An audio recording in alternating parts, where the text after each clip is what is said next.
Well, good morning, everyone. Leslie, thank you.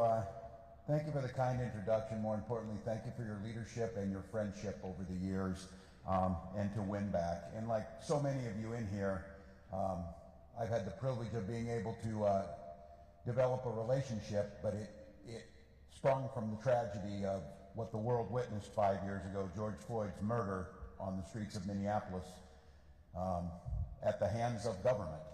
And for so many of you in this room, that moment of trauma, not surprise for many of you, the hurt in Minnesota, to channel it for real change. And there's leaders across this room. I want to mention a couple. My mayor, Mayor Carter, I believe is around here somewhere.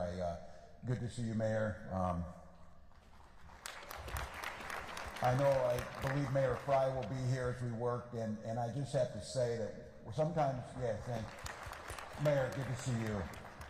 And I think sometimes we take for granted things that are close to home. I have come to learn this over the privilege of serving as governor of Minnesota for 6 years, how lucky I am, and maybe unique in this country, that right across the hall from my office is not a true champion, a visionary, a personal friend, but a fighter in our Attorney General, Keith Ellison, makes a huge difference. So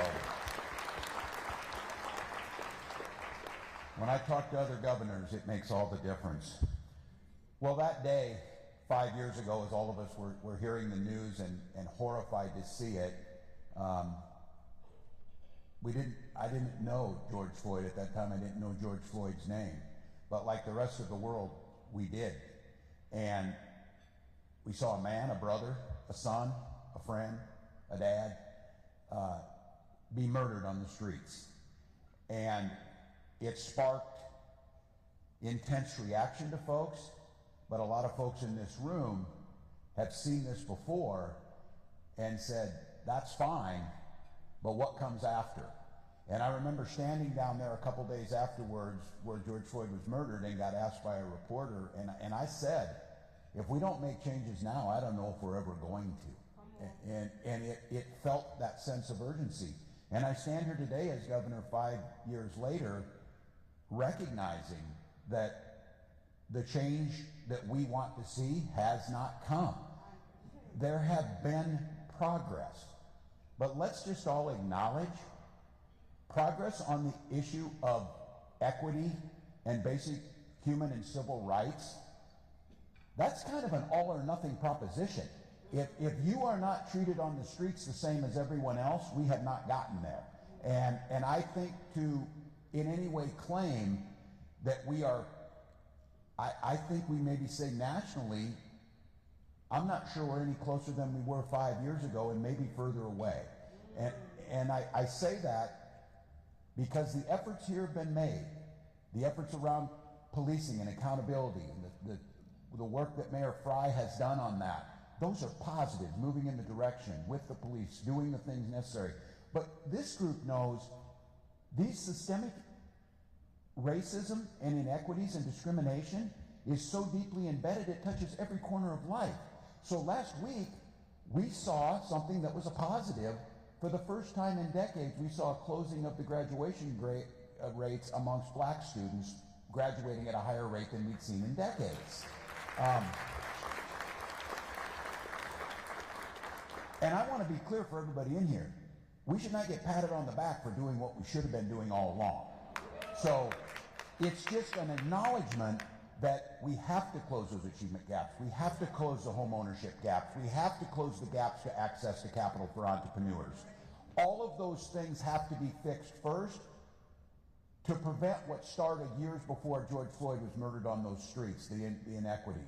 So I think we need to acknowledge too, we have folks at the highest levels of government trying to rewrite the history of racism in this country, trying to rewrite the discrimination, trying to tell us that diversity, equity, and inclusion is what's causing our problems rather than it's the solution to our problems. Those are the things. And not only are they trying to rewrite our history, they're trying to rewrite South Africa's history of apartheid. And I think in this moment, gathering today, and I would ask each and every one of you, a day of remembrance, as we said, but it has to be a day of accountability. And I say that as governor of Minnesota, understanding this. If Minnesota hasn't gone far enough in making the things necessary, that falls on me too.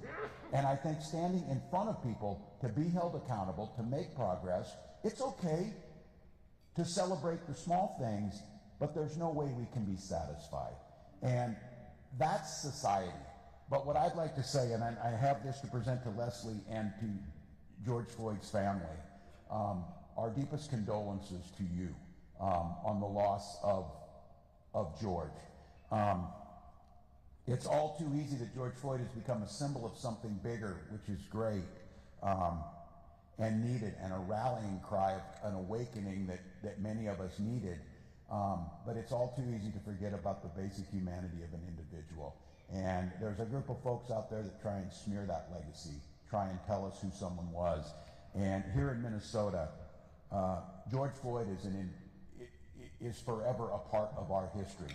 And we can choose to have that be a tragic history of a murder on the streets, or we can have it at the point where Minnesota starts to do something about what led to that. And so it is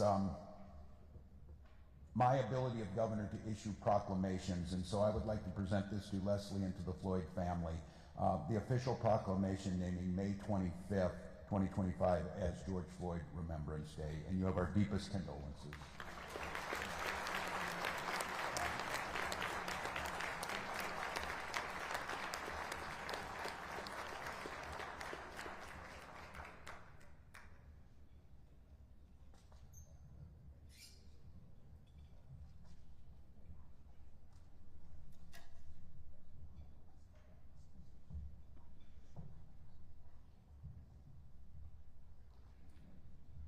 Another round of applause, please. Amen.